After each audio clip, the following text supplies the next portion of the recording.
जय श्री राम दोस्तों, स्वागत है आपका अपने YouTube चैनल ज्ञान है ज्ञान में। दोस्तों शुरू करते हैं आज की एक नई कथा।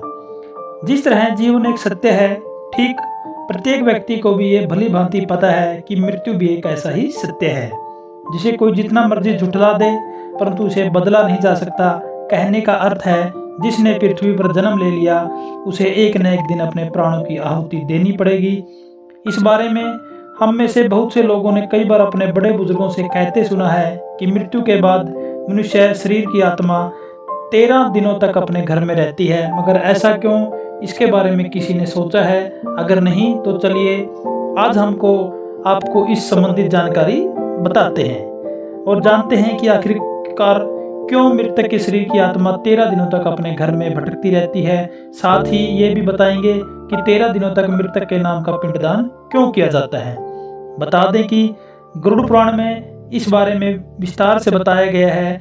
गरुड़ पुराण में बताया गया है कि जब किसी व्यक्ति की मृत्यु होती है तो यमराज के यमदूत उसे अपने यमलोक ले जाते हैं। यहाँ उसके अच्छे और बुरे कर्मों का हिसाब होता है। फिर 24 घंटे के अंदर यमदूत उसे प्राणी की आत्मा को वापस घर छोड़ आते हैं। यमदूत के द्वारा आत्मा को वापस छोड़े जाने के बाद मृतक की आत्मा अपने परिजनों के बीच भटकती रहती है और अपने परिजनों को पुकारती रहती है, लेकिन उसकी आवाज़ को कोई नहीं सुन पाता।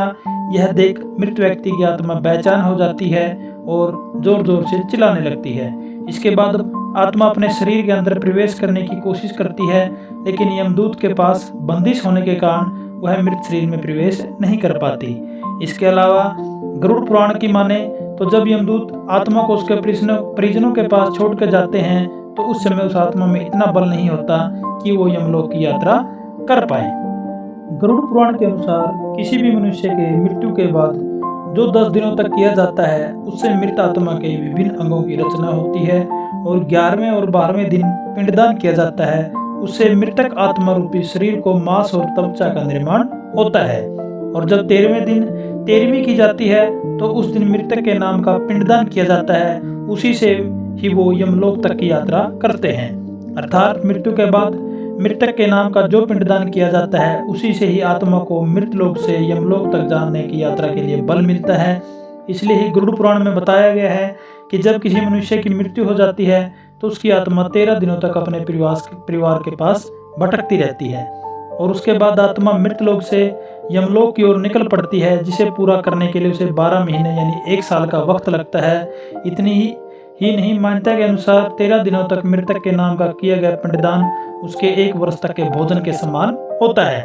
इसके अलावा बता दें, अक्सर लोगों के मन में ये सवाल भी जरूर आता है कि अगर किसी मृत व्यक्ति के नाम का पिंडदान नहीं किया गया तो क्या होता है।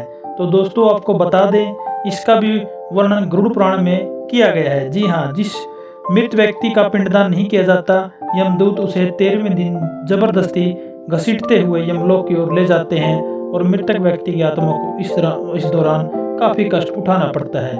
इसलिए हिंदू धर्म में मनुष्य की मृत्यु के बाद 13 दिनों तक पिंडदान करना आवश्यक माना गया है। इसके अलावा आपको बता दें कि 13वें दिन परिजन के मृतक व्यक्ति के नाम का जो भोज करवाया जाता है, अगर वह कर्ज लेकर किया जाए तो मृत व्यक्ति की आत्मा को शांति नहीं मिलती। इतना ही नहीं, गरुड़ पुराण में यह भी बताया गया है कि जो व्यक्ति जीवित रहते हुए अच्छे कर्म करता है, मृत्यु के बाद उसकी आत्मा को यात्रा के दौरान यमदूत कोई कष्ट नहीं देते, और जो व्यक्ति बुरे कर्म करता है उसकी आत्मा को यमदूत यात्रा के दौरान कई यातनाएं देता है और आत्मा को कई कष्ट भोगने पड़ते हैं। दोस्तों यह कथा आपको कैसी लगी हमें कमेंट करके जरूर बताएं। जय श्री राम दोस्तों।